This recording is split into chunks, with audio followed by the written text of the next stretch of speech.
같이 기도하고 강의 시작하십니다.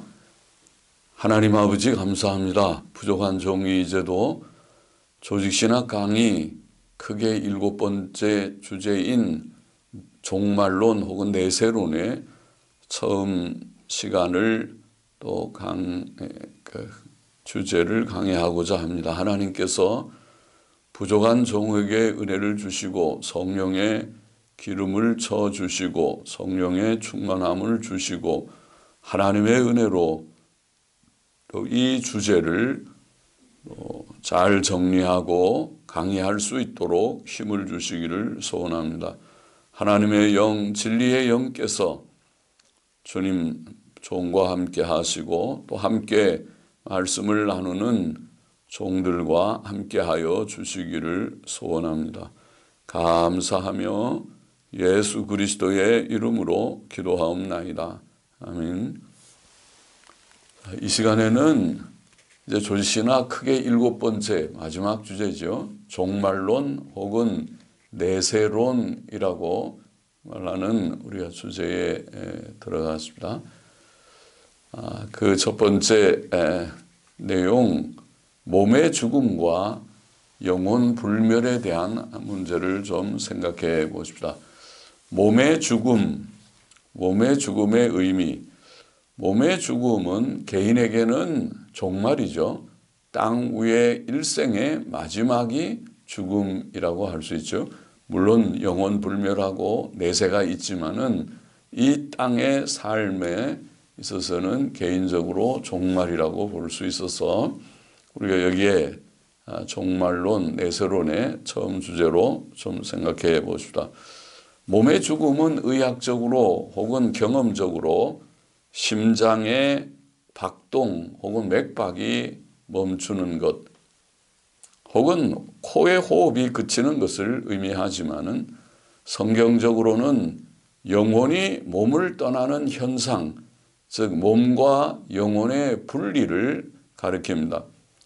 전도서 3장 20절 21절에 보면 다 흙으로 말미암았으므로 다 흙으로 돌아가나니 다 한 곳으로 가거니와 인생의 혼은 위로 올라가고 짐승의 혼은 아래 곧 땅으로 내려가는 줄을 누가 알랴.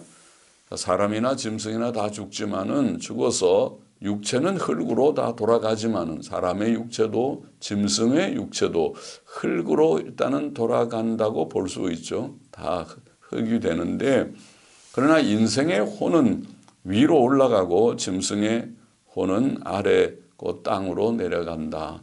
혼이라는 루아크라는 말을 다 썼습니다. 그래서 사람에게는 영이라고 보통 번역하는 루아크. 짐승에게 루아크라는 말을 쓰면 깜짝 놀라죠.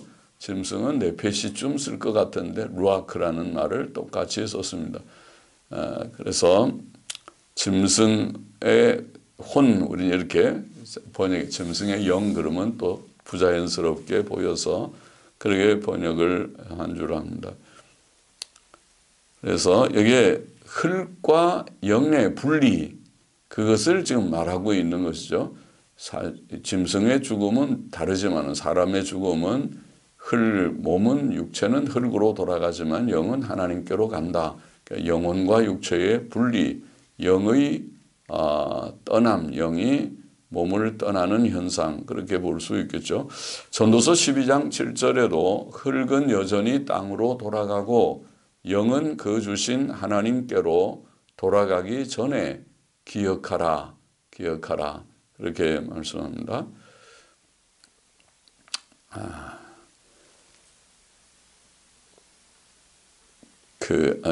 그래서 흙은 땅으로 돌아가고 영은 하나님께로 돌아가기 전에, 그러니까 이게 죽음이죠. 분리돼서 아까 말한 대로 육체는 흙으로 돌아가고 영은 주신 하나님께로 가는 것이 죽음의 현상입니다. 그럼 성경적으로 죽음은 영혼과 육체의 분리다. 원인, 그럼 왜 이런 죽음의 현상이 온 것입니까? 그것이 자연적인 현상입니까? 그렇지 않죠. 우리가 아는 대로 죽음은 죄 때문에 왔다. 그것이 성경의 진리입니다. 창세기 2장 16절 17절 말씀 알죠? 최초의 우리가 행위 언약이라고 말하는 말씀이죠. 여호와 하나님께서 그 사람 아담에게 명하여 가라사대 동산 각종 나무의 열매는 내가 임의로 먹되 선악을 알게 하는 나무의 열매는 먹지 말라. 내가 먹는 날에는 정령 죽으리라. 정령 죽으리라. 경고죠. 죽음에 대한 경고. 소위 말하는 선악과의 열매를 먹지 말라. 먹으면 죽는다. 그게 죽음이라는 말이 처음 나옵니다. 그런데 아담과 하와가 범죄함으로 그 경고대로 된 것이죠. 여기에 죽음은 몸의 죽음을 물론 포함합니다. 그리고 그보다 좀 깊은 영적 죽음, 영원한 죽음까지 담고 있는 깊은 포괄적 의미라고 이해됩니다마는 여튼 몸의 죽음을 포함하고 있다는 것은 분명합니다. 창세기 3장 19절을 보면 아담과 하와가 범죄했을 때에 아담에 대해서 형벌을 선언하시는 하나님께서 이런 말씀을 하죠. 네가 얼굴에 땀이 흘러야 식물을 먹고 필경은 흙으로 돌아가리니 그 속에서 내가 취함을 입었음이라. 너는 흙이니 흙으로 돌아갈 것이라. 죽는단 말이죠. 원래는 범죄하지 않았으면 그렇지 않게 영육이 결합된 인간으로 영생할 수도 있는 가능성이 있었습니다. 있었다고 보입니다. 그러나 범죄함으로 죽음이 왔다. 그 죽음은 이 영과 육의 분리의 현상으로 나타날 것이다. 흙은 흙으로 돌아가게 될 것이다. 너는 흙이니 흙으로 돌아갈 것이라. 창세기 5장에 보면은 아담의 자손들을 쭉 아담이 몇 살 살고 셋을 낳고 셋이 몇 살 살고 또 누구를 낳고 쭉 이렇게 계속 아담의 자손들을 언급하면서 창세기 5장에 죽었더라, 죽었더라, 죽었더라는 말을 계속 반복하고 있어요. 의미심장한 말입니다. 창세기 2장에 경고가 있고 창세기 3장에 범죄가 있고 그 다음에 창세기 4장에 가인과 아벨 사건 기록한 후에 5장에 아담의 자손들의 그런 계보를 말하면서 죽었더라 죽었더라. 그 죽었다는 말씀은 경고대로 됐다는 말씀이죠. 범죄에 대한 결과입니다. 로마서 5장 12절 말씀 그러므로 한 사람으로 말미암아 죄가 세상에 들어오고 그 한 사람은 물론 아담이죠. 죄로 말미암아 사망이 왔나니 사망은 죄 때문에 왔다. 하나님의 경고대로 그렇게 범죄했을 때 형벌을 선언하셨고 흙으로 돌아가리라 선언하셨고 또 그 자손들이 죽었더라 죽었더라 죽었더라 경고대로 된 것입니다. 사망은 죄로 말미암아 왔습니다. 고린도전서 15장 21절 22절도 사망이 사람으로 말미암았으며 아담으로 말미암아 사망이 왔다. 아담 안에서 모든 사람이 죽은 것 같이 그렇게 말했습니다. 그렇게 된 것입니다. 사망의 원인은 죄다. 죄 때문에 사망이 인류에게 온 세상에 왔다. 성도의 죽음의 의미. 그러면 성도는 왜 죽습니까? 성도는 구주 예수 그리스도의 피로 죄 씻음을 받았고 의롭다 하심을 얻었는데 왜 죽는가라는 질문입니다. 성도가 죽는 이유는 주 예수의 재림의 때가 아직 안 되었기 때문이다. 그렇게 대답할 수 있을 것입니다. 주 예수의 재림의 때가 되면 주님이 재림하시면 죽지 않습니다. 죄 씻음 받고 의롭다함을 받았으니까 그냥 영광스러운 몸으로 변화를 받아 영생의 천국에 들어가게 될 것입니다. 그러나 아직 주님의 재림의 때가 안 됐기 때문에 일단 죽는 것이 하나님의 뜻이다. 그 말입니다. 죄 씻음을 받았지만은 의롭다 하심을 얻었지만은 주의 재림의 때가 아직 안 되었기 때문에 죽는다. 그렇게 설명할 수 있겠다는 것이죠. 그러나 주의 재림의 때가 되면 죽은 성도들은 영광스러운 몸으로 부활하며 살아있는 성도들은 죽지 않고 영광스러운 몸으로 변화될 것입니다. 고린도전서 15장 52절에 보면 나팔소리가 나매 마지막 나팔소리라고 주의 재림의 나팔소리입니다. 나팔소리가 나매 죽은 자들이 썩지 아니할 것으로 다시 살고 부활이죠. 죽은 자의 부활. 주님의 재림 때에 죽은 자의 부활이 있고 그 다음에 우리도 변화하리니 살아있는 성도들은 변화할 것입니다. 영광스러운 몸으로 변화해야 주님을 맞이할 수 있게 공중으로 들림을 받고 또 천국의 영광의 새 하늘과 새 땅에서 영생을 하게 될 것입니다. 물론 천국이 신천신지가 땅에 내려온다고 표현했지만 말이죠. 데살로니가 전서 4장 16절 17절에 보면 주께서 호령과 천사장의 소리와 하나님의 나팔로 친히 하늘로 쫓아 강림하시리니 주 예수 그리스도의 강림, 재림이죠. 그리스도 안에서 죽은 자들이 먼저 일어나고 아까 고린도서 15장과 똑같죠. 부활이 있고 그 다음에 그 후에 우리 살아남은 자도 살아있는 우리도 저희와 함께 구름 속으로 끌어올려, 그걸 우리가 보통 휴거라고 말하는데 변화를 받아야지. 우리도 변화돼서 고린도서 15장 52절 말씀에도 우리도 변화를 받아. 그래서 다 죽은 자는 부활하고 살아있는 자는 변화를 받아 끌어올려 공중에서 주를 영접하게 하시리니 마중 나간다는 뜻이라고 봅니다. 재림하시는 저는 재림은 지상으로 내려오시는 과정이에요. 그러나 우리가 공중에서 주님을 영접하고 내려오게 될 것이라고 생각됩니다. 어떤 이들은 성도들이 영은 구원 얻었으나 몸이 아직 구원 얻지 못하였고 죄를 짓고 있기 때문에 그 몸이 죄값을 받는 것이다. 그런 설명을 하려고 합니다. 그러나 그것은 사실이 아닙니다. 성도들의 몸의 구속이 아직 이루어지지 않은 것은 사실이지만은 몸의 구속은 부활 때가 돼야 죄성이 전혀 없는 그런 몸이 되겠죠. 아직은 죄성이 있고 죄를 덜어 짓기도 하는 실수와 실패가 없지 않은 현실이지만은 그래서 로마서 8장 23절은 우리 곧 성령의 처음 익은 열매를 받은 우리까지도 속으로 탄식하여, 우리 속에는 갈등이 있고 싸움이 있고 탄식이 있어서 양자될 것 곧 우리 몸의 구속을 기다리느니라, 그렇게 표현했으니까 몸의 구속은 아직 미래에 있다. 그것은 사실이지만은 그러나 성도들의 몸이 그 죄값으로 죽는다는 생각은 옳지 않다고 봅니다.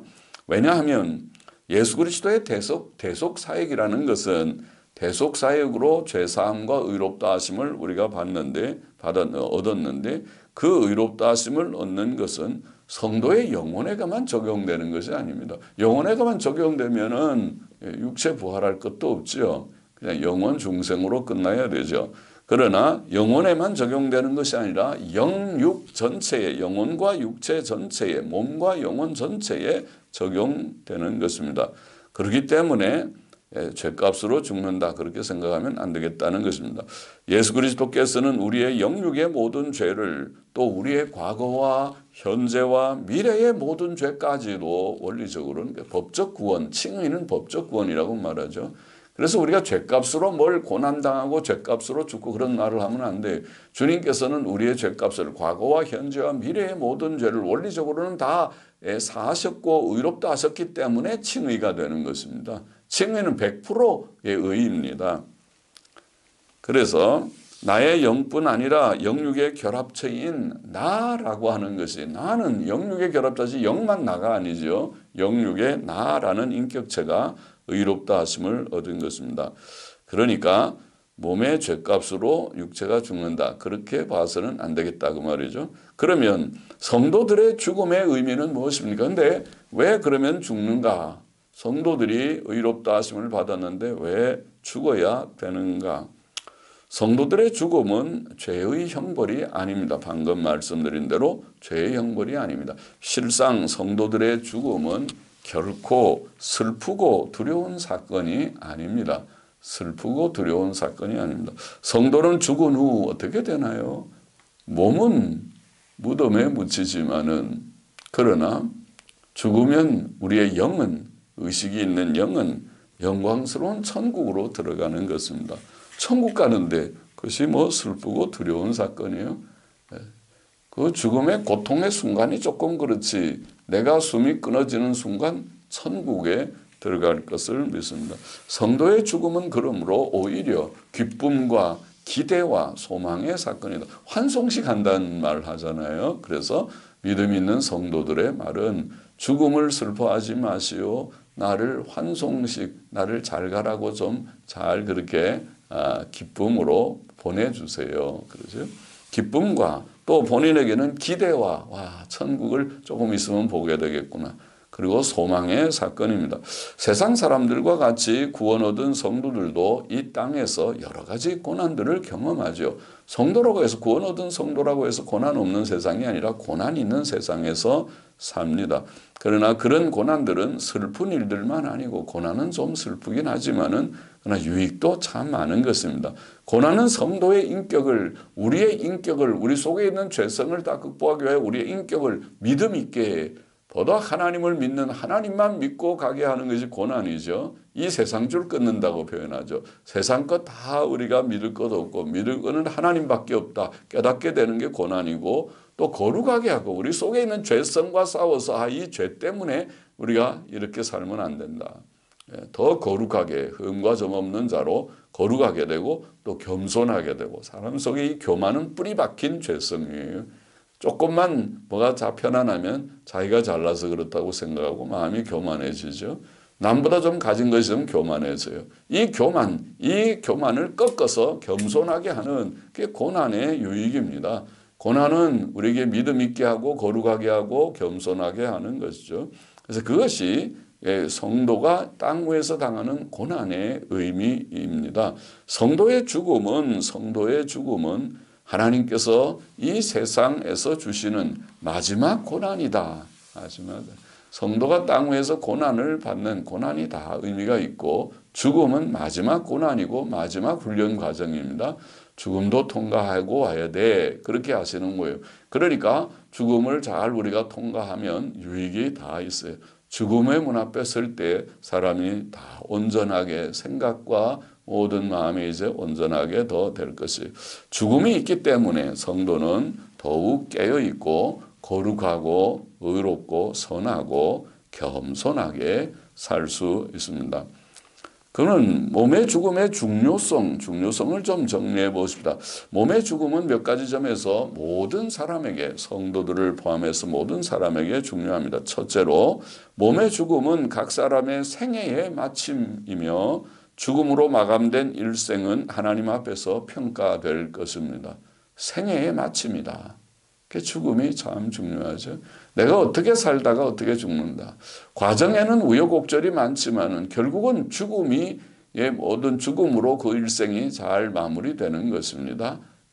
그가 이런 우여곡절이 있어도 결국 이렇게 해서 아주 믿음 있게 거룩하게 선하게 또 겸손하게 그런 생을 마감했다. 이렇게 돼야 되는 것이라는 말이죠. 요한계시록 14장 13절에 보면 자금 이후로 주 안에서 죽는 자들은 복이 있도다. 그러하다. 저희 수고를 그치고 쉬리니 이는 저희의 행한 일이 따름이라. 그렇죠. 사람이 죽으면 행한 일이 남는 것밖에 없어요. 그의 생애 그가 무엇을 했느냐. 어떻게 살았느냐. 어떻게 하나님을 섬기고 믿고 또 의와 선을 행하고 악을 멀리하고 또 저의 뜻대로 살았느냐. 저희 행한 일이 따릅니다. 둘째로 죽음은 첫째 생애의 마침이다. 둘째로 몸의 죽음은 각 사람의 영혼이 다른 세계로 들어가는 것을 뜻하죠. 중요한 것이죠. 죽음 자체가 끝이 아니고 죽으면 없어지는 것도 아니고 그 영혼이 몸을 떠나서 어디로 간다 그랬죠. 가는데 예수님 믿고 죽은 자들은 그 영혼이 천국으로 들어가니까 즉시 천국으로 들어가니까 죽음이 참 중요하고 귀한 일이죠. 천국으로 들어가고 죽는 순간 천국은 천사들이 우리를 영접하기 위하여 천국 문에서 어서 오세요 하고 우리를 영접하는 것이 될 것이다. 그러나 믿지 않는 자는 죽을 때 그 영혼이 지옥으로 들어가니 몸의 죽음은 참 중요하다. 천국이냐 지옥이냐 갈림길이다. 셋째로 몸의 죽음은 각 사람의 영원한 상태를 고정시키며 그 후에는 그 상태를 변경할 수 없습니다. 그것이 중요한 점이죠. 고정된다. 영원한 상태의 고정. 몸의 죽음 후에는 그의 영혼의 구원의 가능성이 없습니다. 죽은 후에 그가 구원 얻을 가능성이 없습니다. 구원은 죽기 전에 결정해야 될 일입니다. 누가복음 16장 26절 부자와 나사로의 이야기 주께서 하셨죠. 너희와 우리 사이에 큰 구렁이 끼어 있어. 큰 구렁. 영어 성경을 보면 고정된 큰 간격이 있어. 이렇게 표현했습니다. 고정된 큰 간격. 그러니까 천국과 지옥 사이에는 고정된 큰 간격이 있어 천국에서 지옥으로, 지옥에서 천국으로 왔다 갔다 할 수 없다. 여기서 너희에게 건너가고자 하되 할 수 없고 거기서 우리에게 건너올 수도 없게 하였느니라. 그렇게 말했습니다. 그렇게 된다. 영원한 상태가 고정된다. 천국 아니면 지옥. 히브리서 9장 27절도 한 번 죽는 것은 사람에게 정하신 것이요. 그 후에는 심판이 있으라. 사람은 누구나 죽는데 죽은 다음에 심판이 있다. 바뀔 수 없는 것이다. 죽음으로 일생이 끝나고 일생이 이제 평가를 받게 되고 천국 아니면 지옥으로 평가되고 바꿀 수가 없다. 몸의 죽음이 이렇게 중요하니까 사람은 죽음을 잘 죽어야 돼. 잘 준비하고 죽어야 되겠습니다. 모든 사람은 자신의 구원을 준비해서 구원 얻지 못하는 자가 되지 않게 구원을 얻고 그 다음에 그 생을 아름답게 잘 마치도록 내 생은 죽음으로 마무리되니까 죽기 전에 할 일들을 많이 좀 하고 죽으십시다. 그래야지 나중에 죽고 나면 아이고 내가 좀 많이 좀 잘할 걸 그러지 말고 그렇게 해야 되겠어요.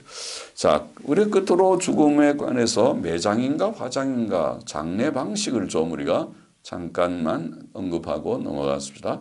성경이 증거하는 장례 방식은 성경적 장례 방식은 매장입니다. 그렇죠? 매장이에요. 물론 옛날에는 돌무덤 같은 데 이렇게 시신을 놓았습니다. 땅에 묻거나 또 시신을 놓는 그것이 매장이라는 것이죠. 창세기 23장 4절 19절에 보면 아브라함이 그랬죠. 내게 매장지를 주어 햇사람들에게 매장지를 주어 소유를 삼아 나로 내 죽은 자가 자기 아내 사라죠. 사랑하는 아내 오랫동안 같이 살았던 부부로 살았던 아내 사라가 죽었습니다. 그래서 그는 그 앞에 가서 많이 울고 그리고 이제 장례를 하기 위하여 햇사람에게 매장지를 주어 소유를 삼아 나로 내 죽은 자를 내어 장사하게 하시오. 그 후에 아브라함이 19절에 보면 그 아내 사라를 가나안 땅 마므레 앞 막벨라 밭 굴에 장사하였더라. 돈을 주고 다 샀습니다. 그냥 준다는 걸 아니요. 돈 주고 땅을 다 사서 정식으로 사서 자기 소유로 삼고 거기에 장사를 하였던 것입니다. 그것이 장례 방식입니다. 옛날부터 하나님을 경외하는 자들은 매장을 했습니다. 땅을 파서 거기에 묻거나 또 굴에 그래서 거기다 그것을 무덤으로 삼아서 거기에 시신을 두는 장례 방식을 취했습니다. 그것이 구원 얻은 성도들의 부활 소망에 합당하다고 볼 수 있죠. 부활을 믿습니다. 우리는 부활을 믿으니까 시신을 다 그냥 없애는 것보다 시신을 아무쪼록 놔두기를 원합니다. 자연히 시신이 오래되면 다 이제 흙이 되겠죠. 흙은 흙으로 돌아간다. 주님 말씀하신 대로 되지만은 우리가 시신을 그렇게 훼손하지 않고 할 수 있는 대로 잘 보관하듯이 땅에 묻거나 또 무덤에 두는 것입니다. 그래서 그것을 매장이라고 우리가 표현하는 것입니다. 화장, 오늘날에 많이 있는 방법인 화장은 이방 풍습에서 기원했다고 봅니다. 불교에서도 물론 매장도 했고 불교인들도 그러나 화장도 하고 그랬다고 합니다. 그래서 이 화장은 우리가 볼 때는 불교 문화의 그런 어떤 그 안에 풍습이라고도 보이고, 자, 이런 화장의 풍습이 물론 성경에도 나와 있는 바가 있습니다. 성경의 일반 경건한 사람들은 매장했지만은 사울의 경우 시신이 많이 훼손되고 해서 그 시신을 가져와서 머리도 잘려서 손실되고 그리고 그 몸은 다 벳산 성벽에 벳산이라고 하는 성의 벽에 다 박혀 있는 것을 그 사람들이 가져와서 야베스 사람들이죠. 길르앗 야베스 사람들이 가져와서 그리고 화장했습니다. 너무 시신이 손상돼서 그렇겠죠. 화장을 하고 그 다음에 화장한 후에 그 뼈를 그 나무 밑에 수목장 하듯이 심었다, 묻었다 그렇게 돼 있죠. 그 화장이라는 말이 그게 사무엘상 31장 12절 13절의 말씀이죠. 나와 있고 아모스 6장 10절에 보면 재앙의 날에 화장이 있을 것을 예언하는 말씀도 있습니다. 성경에도 화장이라는 것이 있습니다. 옛날부터 화장이라는 방식이 있었다고 보입니다. 그러나 경건한 성도들의 장례 방식은 매장이다. 그것을 말하는 것뿐입니다. 오늘날 우리가 죽은 성도들을 화장하면 안 되는가? 부득이한 경우에 화장을 할 것입니다. 여러 가지 이유로 경제적인 이유나 여러 가지 이유로 화장을 하는 경우가 있고 그것을 우리가 허용하고 있습니다. 대체로 기독교 교회도 화장을 허용하고 있지만은 그러나 매장이 성도들에게 합당한 장례 방식이라는 것은 성경적으로 우리가 인정해야 할 것입니다. 매장이 합당한 장례 방식이라고 봅니다. 자, 그 다음 문제 우리가 몸의 죽음과 영혼 불멸. 몸이 죽고 나면 영혼은 몸을 떠나가는 것이 죽음이라고 했는데 몸을 떠난 영혼은 어떻게 되는가? 어디로 가는가? 혹은 어떻게 되어 있는가? 그 문제를 조금 우리가 생각하는데 물론 다음 시간에 더 자세히 생각하지만 일단은 몸을 떠난 영혼이 불멸하다. immortality, 불멸이라는 말을 우리가 좀 생각해 보십시다. 영혼 불멸이라는 것은 사람의 몸이 죽은 후 그의 영혼이 계속 지정의의 의식을 가지고 존재한다. 그런 뜻입니다. 영혼이라는 것은 사실 지정의지요. 지식과 감정과 의지가 있는 게 영혼이잖아요. 사람은 영혼과 몸으로 구성되어 있는데 몸과 영혼이 결합되어 있는데 몸은 사실은 아무런 그 생각이나 감정이나 의지가 없어요. 사실은 우리의 몸의 모든 활동, 뇌의 활동, 또 우리가 입으로 뭘 말하고 듣고 머리로 생각하고 하는 모든 것들이 영혼의 기능이라고 생각합니다. 영혼은 지정의의 활동은 영혼의 활동이라고 생각하는 것이죠. 그런데 사람이 죽으면 영혼이 몸을 떠난 그 영혼은 그러면은 어떻게 되는가? 그 영혼이 불멸하다는 말은 지정의의 의식을 가지고 존재하고 있다는 것입니다. 영혼은 없어지지 않는다. 참 놀라운 말씀이죠. 사람의 영혼은 몸은 죽지만은 영혼은 죽지 않고 계속 존재한다. 그것이 영혼 불멸의 immortality라는 뜻입니다. 사람의 영혼은 몸의 죽음 후에도 없어지지 않는다는 뜻입니다. 굉장히 사실은 놀라운 진리이고 놀라운 사실이죠. 사람은 죽은 후에 후손들에 의해 혈통이 이어지거나 사람들은 나는 죽지만은 내 아들이 있고 그래서 자기의 자손을 남겨놓으려고 하는 의지가 있다. 사람들은 보통 그렇게 믿음 없는 세상 사람들도 그런 생각을 하죠. 또 그에 대한 기억이나 조상에 대한 기억, 그 사람 참 대단했어. 그 사람이 참 훌륭한 사람이야. 기억이나 그의 영향력, 그분 참 대단한 영향력이 있었어. 이런 영향력이 후손들에게나 다른 이들에게 남는 정도, 이런 정도가 아니고 영혼불멸이란 말은 그런 정도의 후손의 그런 혈통 계승이나 기억이나 영향력을 말하는 정도가 아니고 그 영혼이 계속 의식을 가지고 존재한다. 그것이 영혼불멸이라고 하는 사상 그리고 진리 교리입니다. 웨스민스터 신앙고백 32장 1절을 먼저 읽어보면 사람들의 몸들은 죽은 후 흙으로 돌아가며 그러죠. 썩지만 죽지 않고 잠자지도 않는 그들의 영혼들은 몸과 분리된 영혼은 죽지도 않고 잠자지도 않는데 그 영혼들은 불멸적 본질을 가져서 우리의 신앙 고백의 표현입니다. 이게 성경적인 사상이란 말이에요. 그럼 우리가 성경적으로 증거할 것이지만 먼저 신앙 고백서의 표현을 보면 영혼들은 불멸적 본질을 가져서 영혼 불멸을 분명히 말하고 있는 거죠. 그것들을 주신 하나님께로 즉시 돌아간다. 이렇게 되어 있어요. 자, 사실 사람의 영혼의 불멸은 옛날부터 내려오는 보편적인 신념입니다. 그렇죠. 우리 조상들도 하나님을 몰라도 영혼 불멸에 대해서 많이 알아요. 많이 생각했어요. 사람들은 대체로 영혼 불멸을 긍정하였습니다. 세계의 여러 종교들은 사람의 영혼의 불멸을 인정하는 것입니다. 영혼 불멸을 우리 기독교만 믿는 것이 아니라 많은 사람들이 인정하고 많은 종교들이 인정합니다. 고대 헬라 철학자들, 굉장한 사상가들이라고 말하는 철학은 사실은 지혜의 지혜를 사랑한다는 말이지 않습니까? 필로소피라는 말은 소피아라는 말이 지혜라는 말인데, 그래서 사상가들은 사실은 인간이 무엇인가, 이 세계의 근원이 무엇인가, 또 철학의 역사를 보면 사람이 안다는 것은 어떻게 알 수 있고 안다는 것은 무엇인가, 지식이 무엇인가, 선은 무엇인가, 이런 존재의 근원, 존재가 무엇인가, 이 존재의 세계가 어디서 기원했는가, 존재의 근원과 또 선이 무엇인가, 또 안다는 것은 무엇인가, 이런 것들을 사람의 가치는 이런 생각하는 데 있는데, 그런 것을 고대 헬라 철학자들이 많이 논하였죠. 그래서 그들의 사상을 많이 그래도 훌륭한 사상가들이라고, 플라톤이나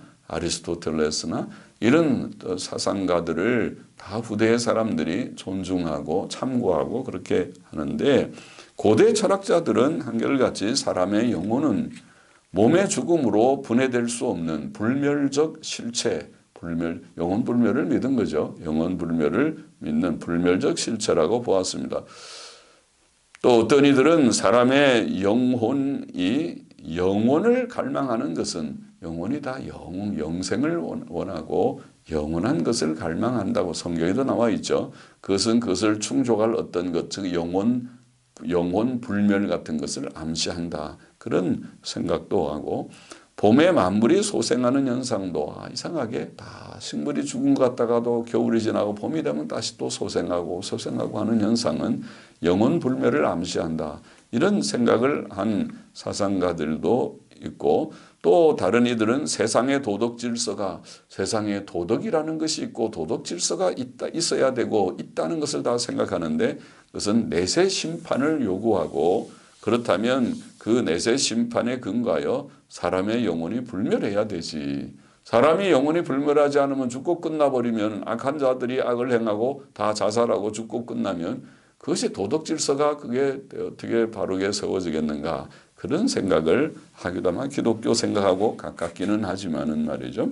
그래서 영혼 불멸은 보편적인 신념이었습니다. 그러나 오늘날 자유주의 신학, 기독교 사상, 기독교 안에서 신학이라고 하는, 기독교 사상을 논한다고 하는 신학자들 중에 현대신학자들 다수가, 신정통주의를 비롯한 현대신학자들 다수를 우리는 자유주의 신학이라고 넓게 말하는데, 그것은 성경의 진리를 이탈한 그런 사상입니다. 이런 자유주의 신학자들은 사람의 영혼의 불멸을 부정하는 것을 볼 수 있어요.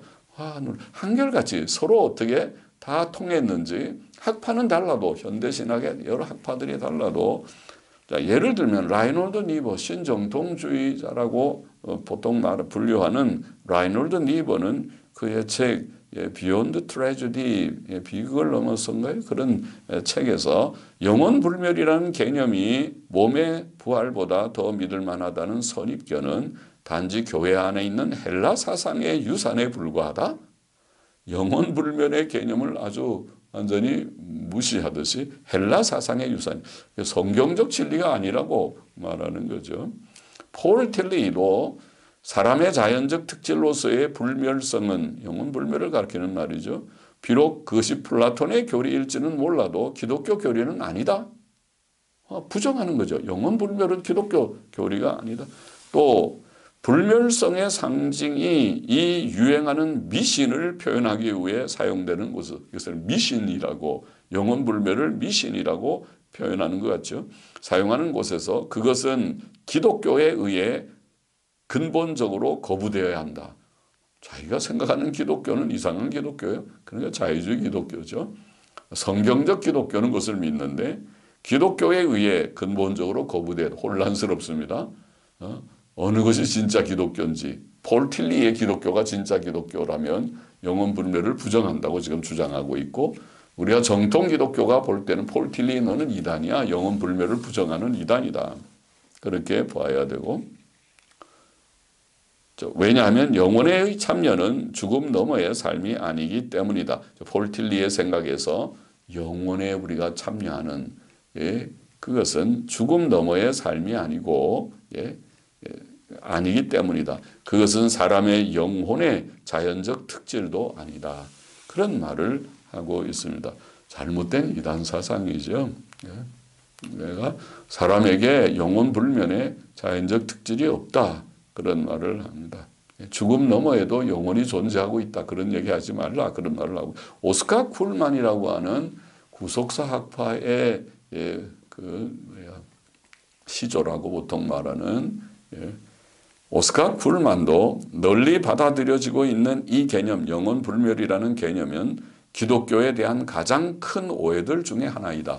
혼란스럽습니다. 이 사람도 기독교를 논하면서 자기가 믿는 기독교는 우리랑 좀 다른 기독교가 확실하죠.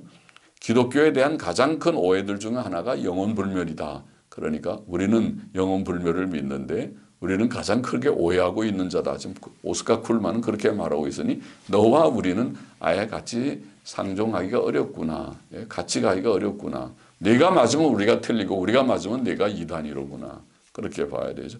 그런데 희한한 것은 오늘날 기독교를 믿는 그런 복음주의자들이라는 사람들이 폴 틸리가 오는 폴 틸리의 우리의 책은 참 가슴 아프게도 한국의 보수적인 그런 한 교회 D 무슨 교회라고 하는 곳에 장로님, 제가 그 장로님 출판사에서 책도 여러 권 번역하고 하긴 했는데 나중에 보니까 그 출판사에서 번역돼 나왔더라고요. 아유 장로님 잘못했어요. 폴 틸리의 책은 이단책입니다.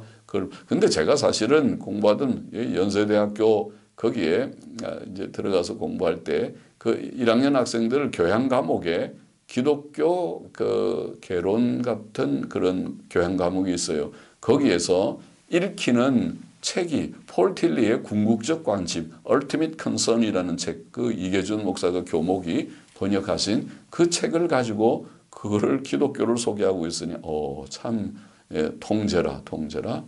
기독교 학교라는 연세대학교가 반기독교적인 이단자의 책, 폴 틸리의 책을 가지고 기독교를 소개하느라고 믿지 않는 사람들에게 그 귀한 시간을 차라리 성경을 읽혀. 성경 복음서를 읽히는 게 100번 낫다.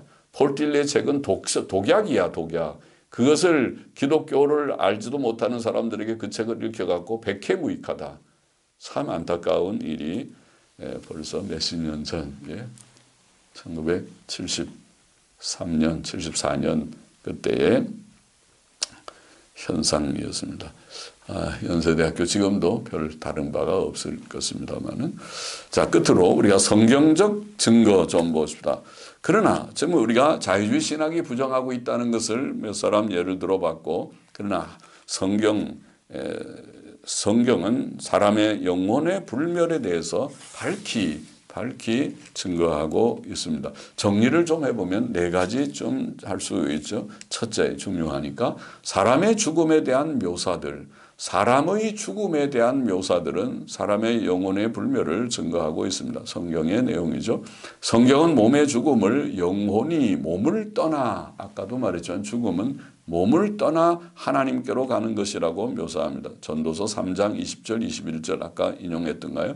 다 흙으로 말미암았으므로 다 흙으로 돌아가나니 다 한 곳으로 가거니와 인생의 호는 위로 올라가고 짐승의 호는 아래고 땅으로 내려가는 줄을 누가 알랴. 죽으면 분리가 되는데 사람의 호는 위로 올라간다. 하나님께로 간다는 것이죠.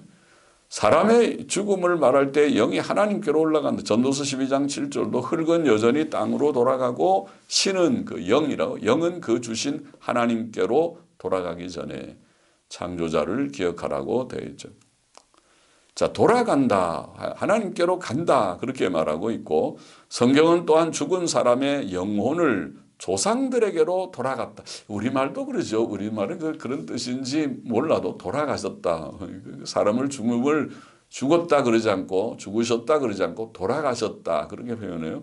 어디로 돌아갔는지 성경의 표현이 그 돌아간다고 표현하는데 그런데 이게 조상들에게로 돌아간다. 창세기 15장 15절에 보면 조상에게로 돌아가 장사될 것이요. 그렇게 죽음을 표현한 거죠.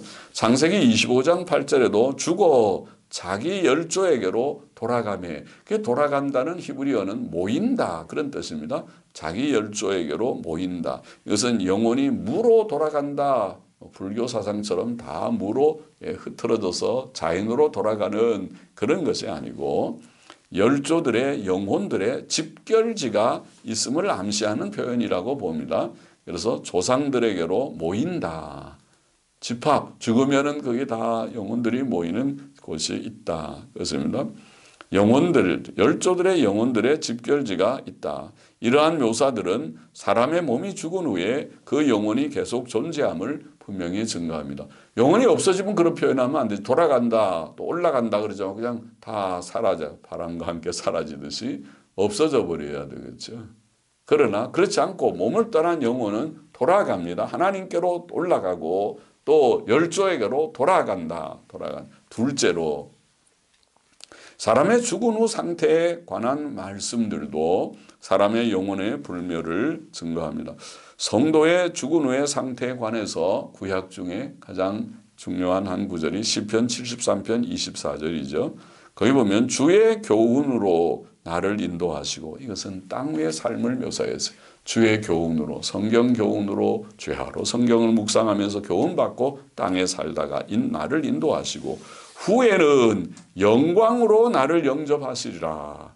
영접하시리니 후에는 그 죽을 때 죽은 후에 내가 죽게 되면 영광으로 나를 영접하시리라고 말씀하고 있습니다. 영광 속으로 영접되는 영혼 영광으로 영접되면 그 영혼은 의식을 가진 존재죠. 의식을 갖지 않은 존재라면 영광이 아니죠. 무슨 영광이 아무 소용도 영광이나 그 수치나 아무 의식이 없으면은 그러나 영광으로 영접하신다는 말 자체가 그것은 의식을 가진 영혼 불멸을 증거하고 있죠. 또 주께서도 누가복음 23장 43절에 보면 함께 십자가에 달려 죽으실 때 한편 강도 우리가 흔히 우편 강도라고 말하는 오른쪽 강도라고 표현하는 한쪽의 강도에게 오늘 네가 나와 함께 낙원에 있으리라. 오늘 네가 나와 함께 낙원에 있으리라. 낙원은 좋은 것인데 파라다이스인데 그 낙원에 함께 들어감과 거기에서의 즐거움, 낙원이니까 즐거움도 그의 영혼이 계속 의식을 가지고 있음을 전제하고 증거하는 것이죠. 그렇지 않으면 낙원에 있는 것이 무슨 의미가 있겠습니까? 사도 바울도 고린도후서 5장 8절에서 우리가 담대하여 원하는 바는 차라리 몸을 떠나 주와 함께 거하는 그것이라. 그렇게 증거했죠. 우리가 몸을 떠나 죽음을 표현한 거죠. 몸을 떠날 때 주님과 함께 거하게 된다.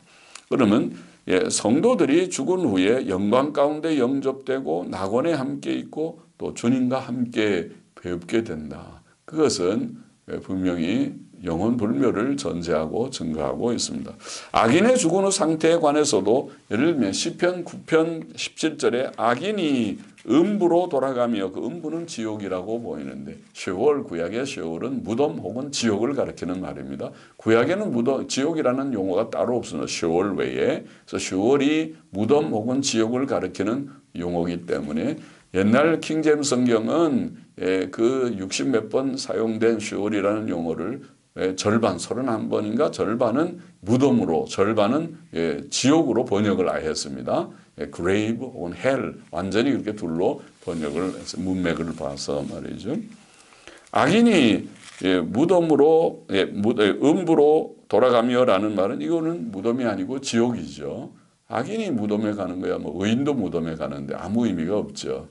사람은 다 죽으면 무덤에 묻히죠.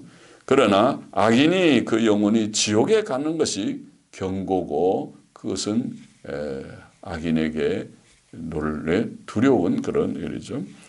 악인이 지옥으로 돌아가며 하나님을 잊어버린 모든 열방이 그리하리로다. 그렇게 증거하고 있고 우리가 신약 성경에 가장 두드러진 구절은 누가복음 16장에 나오는 부자와 나사로의 이야기죠.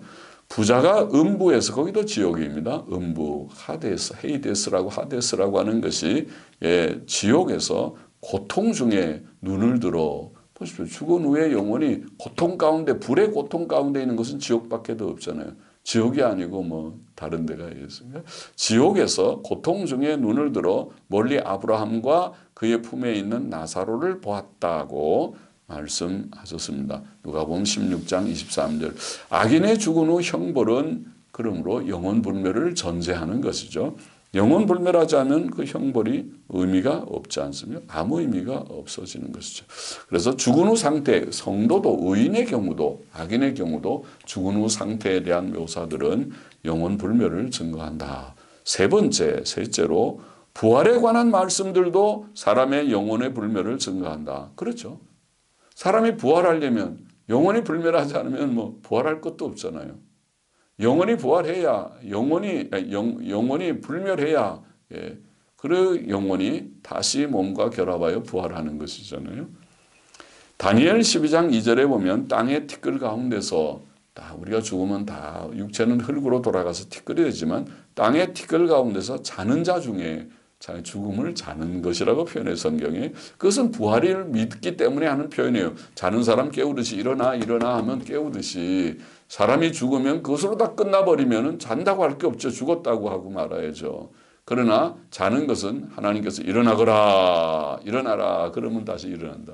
그래서 자는 자 중에 많이 깨어 영생을 얻겠고, 할렐루야, 영광의 부활이죠. 영생에 이르는 부활도 있고, 어떤 이들은 수욕을 받아서 두렵습니다. 무궁히 부끄러움을 입을 것이라.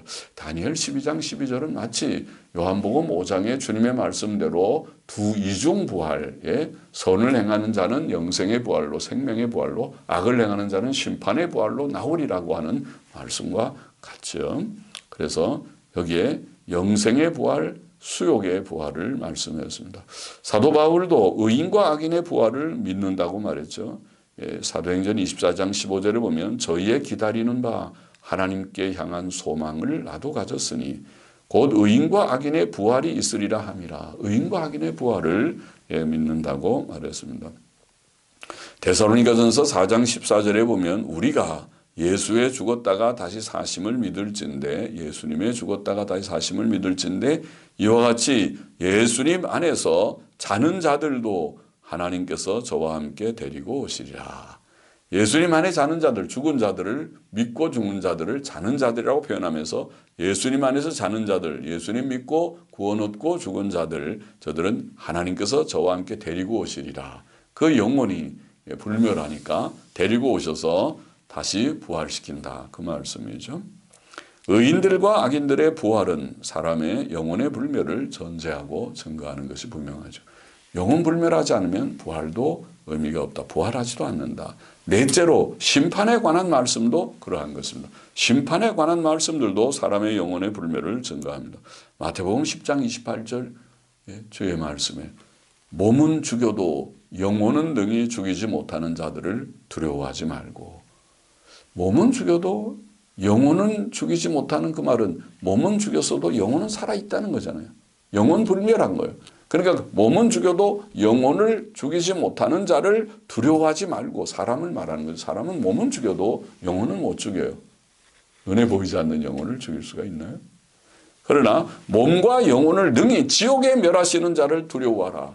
최종적인 하나님의 심판, 부활, 악인의 부활, 영육에 결합해서 영혼까지 지옥에 멸하시는 하나님, 두려우신 하나님을 주님이 말씀하셨습니다. 요한계시록 20장 12절 13절 마저 보면 내가 보니 죽은 자들이 물론 대소하고 그 보좌 앞에 섰는데, 죽은 자들이 다 섰다.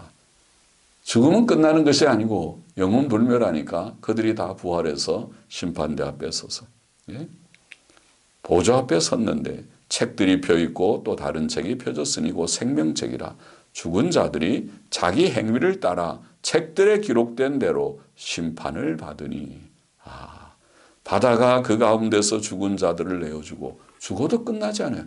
바다에서 죽어도, 물에 빠져 죽어도 바다가 죽은 자들을 다 내어주고, 사망과 음부도, 무덤이겠죠. 사망과 무덤도 그 가운데서 죽은 자들을 내어주매 아마 지옥일, 악인의 지옥일 수도 있어요.